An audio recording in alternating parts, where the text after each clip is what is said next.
जय हिंद। आइए आज के इस वीडियो में हम लोग class 11th mathematics NCERT chapter 1 को स्टार्ट करते हैं। चैप्टर 1 का नाम है सेट्स। इस चैप्टर में सबसे पहले हम लोग इंट्रोडक्शन पार्ट को फोकस करेंगे। सेट्स का जो इंट्रोडक्शन है वो इस प्रकार है कि मैथमेटिक्स का ऐसा कोई भी ब्रांच नहीं है जहाँ पर सेट्स का इस्तेमाल ना होता हो। मैथ्स की हर ब्रांच में सेट्स यूज़ किए जाते हैं और डेफिनेशन ऑफ रिलेशंस फंक्शन को तो सेट के ही माध्यम से डिफाइन किया जाता है। और सेट थ्योरी का जो फादर है जॉर्ज कैंटर, जिनका यहाँ पे फोटो बना हुआ है, ये एक जर्मन मैथमेटिशियन थे। George Cantor, he is known as the father of set theory. ठीक है ना। अच्छा, फिर उसके बाद अगली बात करते हैं कि सेट्स होते क्या हैं and how to represent them, उनको रिप्रेजेंट कैसे किया जाता है। तो ध्यान से देखिएगा। तो देखो सेट्स क्या होते हैं समझिएगा ध्यान से। तो sets are the collections of objects. ये जो सेट्स होते हैं ना वो कलेक्शंस होते हैं नंबर्स के या ऑब्जेक्ट्स के या थिंग्स के। ठीक है ना। अब ध्यान से देखिए, जैसे हमारे पास कुछ एग्जांपल यहाँ पे लिए गए हैं। जैसे ऑड नंबर्स लेस देन 10, तो 10 से छोटे सारे ऑड नंबर्स का एक कलेक्शन क्या कहलाएगा? सेट कहलाएगा। जैसे देखो ध्यान से, ऑड नंबर्स मीन्स 1, 3, 5, 7, ऐसे आप कोई भी एग्जांपल ले सकते हो। ऐसे देखो रिवर्स ऑफ इंडिया, तो रिवर्स ऑफ इंडिया भी एक कलेक्शन है रिवर्स का। ठीक है ना। अच्छा, the vowels of English alphabet AEIOU, ये भी क्या है? एक कलेक्शन है। ठीक है ना। अगला है कि वेरियस काइंड्स ऑफ ट्रायंगल्स, जितने भी तरह के ट्रायंगल्स होते हैं वो सारे ट्रायंगल्स का एक कलेक्शन, ये भी क्या है? एक सेट है। जैसे प्राइम फैक्टर्स ऑफ 210, जैसे 210 के प्राइम फैक्टर्स कौन कौन से होते हैं, तो आप प्राइम फैक्टर करके निकाल लेंगे तो आपको मिलेंगे 2, 3, 5, 7। ऐसे ही the solutions of the equation x square minus 5x plus 6 equal to 0, इसका सॉल्व करोगे जब इसको मिडिल टर्म में स्प्लिटिंग लगा के, तो x इक्वल टू आपको 2 और 3 मिल जाएगा। ठीक है ना। तो कहने का मतलब ये है कि जो सेट्स होते हैं ना, they are the collections. But question ये उठता है क्या सारे कलेक्शंस सेट्स होते हैं? ध्यान से सुनिएगा, सारे कलेक्शंस सेट्स नहीं होते हैं। सिर्फ और सिर्फ वही कलेक्शंस सेट्स होते हैं जो वेल डिफाइंड हो। जो कलेक्शंस वेल डिफाइंड होते हैं उन्हीं को हम लोग सेट कहते हैं। क्लियर हुआ? अब ध्यान से देखिएगा, ध्यान से अगली लास्ट में लाइन यही लिखी है कि be note that each of the above example is a well defined collection of object. ये सारे के सारे जितने भी हमने यहाँ पे लिखे हैं, ये सारे के सारे वेल डिफाइंड हैं। अब आप पूछेंगे कि सर वेल डिफाइंड क्या होता है? तो वेल डिफाइंड का मतलब ये होता है कि वो इस तरीके से डिफाइंड हो, वो इस कदर डिफाइंड हो। कैसे?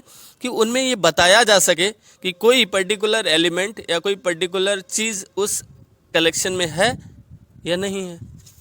आपको अगले पेज पर यही स्टार्टिंग में समझाया गया है। ध्यान से देखिएगा कि definitely decide whether a given particular object belongs to the collection or not.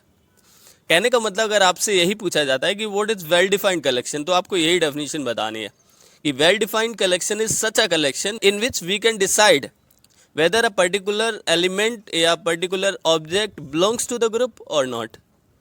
ठीक है ना। फिर देखो कुछ इन्होंने क्या करा है कि कुछ सिंबल्स यूज किए हैं सेट्स को रिप्रेजेंट करने के लिए। तो जैसे आप सभी को पता होगा कि नेचुरल नंबर को आप कैपिटल N से रिप्रेजेंट करते हैं, ऐसे सेट ऑफ इंटीजर को आप Z से इंडिकेट करते हैं। Z कहाँ से आता है?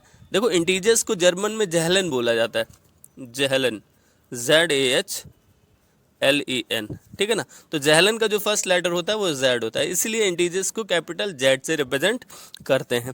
अगला देखो Q, तो Q क्या होता है? सेट ऑफ रैशनल नंबर्स को रिप्रेजेंट करता है। अगला है R, तो सेट ऑफ रियल नंबर्स को रिप्रेजेंट करने के लिए हम लोग R का इस्तेमाल करते हैं। अब देखो Z के ऊपर प्लस लगा दो तो प्लस का मतलब क्या है? Positive integers. ऐसे ही देखो Q के ऊपर प्लस लगा दो तो इसका मतलब है set of positive rational numbers. ऐसे ही R प्लस का मतलब हो जाएगा set of positive real numbers. Clear हुआ? तो कहने का मतलब ये सारे सिंबल्स आपको ध्यान रखने हैं। ये सारे सिंबल्स किसको रिप्रेजेंट करते हैं? सेट्स को रिप्रेजेंट करते हैं। तो हमने फाइनली यहाँ तक ये सीख लिया कि सेट की डेफिनेशन क्या है।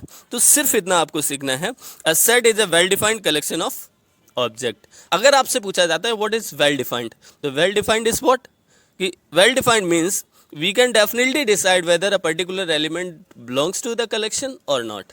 अगर पता चल जाएगा कि कलेक्शन में है या नहीं है तो हम उसको बोलेंगे वेल डिफाइंड कलेक्शन। ठीक है ना, क्लियर हुआ। आगे की बात सीखते हैं, ध्यान से बहुत आराम से देखिएगा।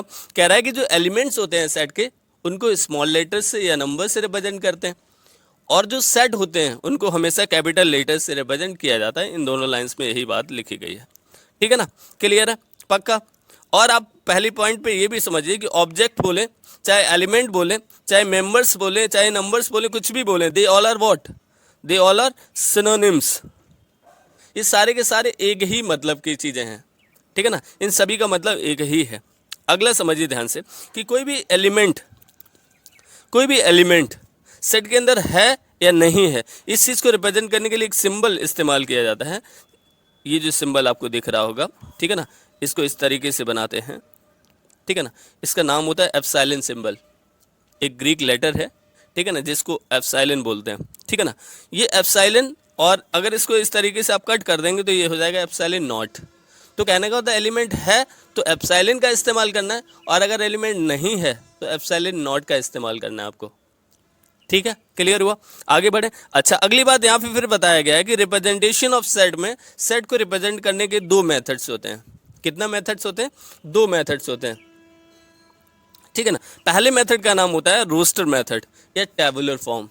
रोस्टर मेथड में क्या होता है कि all the elements of the set are written, सारे के सारे एलिमेंट लिखे जाते हैं separated by commas in the braces. ये जो आपने ऐसा ब्रैकेट पढ़ा होगा, इसको ब्रेसेस बोलते हैं, ठीक है ना। क्या बोलते हैं? ब्रेसेस बोलते हैं। जो कर्ली ब्रैकेट आप बोलते थे उसको ब्रेसेस बोला जाता है। तो कहने का मतलब अगर आपसे पूछा जाए कि रोस्टर मेथड में कैसे सेट को रिप्रेजेंट किया जाता है, तो आप बताएंगे कि in the roster method all the elements are written in a braces separated by commas, ठीक है ना। ऐसे दूसरा मेथड होता है, दूसरे मेथड का नाम होता है सेट बिल्डर मेथड या सेट बिल्डर फॉर्म, ठीक है ना। तो सेट बिल्डर फॉर्म में कैसे रिप्रेजेंट किया जाता है ये भी सीख लेते हैं। तो देखो, सेट बिल्डर फॉर्म में क्या करते हैं हम लोग कि we write only one element x and which is known as arbitrary element, जिसको हमेशा आर्बिट्ररी एलिमेंट कहा जाता है। क्लियर है? कैसे लिखा जाता है सीखिए, आइए। जैसे हमारे पास सेट है, सेट ऑफ वॉबल्स का AEIOU, ठीक है ना। ये किस मेथड में लिखा हुआ है, ये किस तरीके से लिखा हुआ है? ये हमारे लिखा हुआ है रोस्टर मेथड से, बट हमें इसको लिखना है किससे? सेट बिल्डर से। तो सेट बिल्डर में आपको क्या ध्यान रखना है, इसमें एक ही एलिमेंट लिखा जाता है जिसका नाम होता है x, which is known as arbitrary element, ठीक है ना। तो देखो, इसी बात को ऐसे भी रिप्रेजेंट किया जाता है, कैसे कि x such that x is a vowel in English alphabet.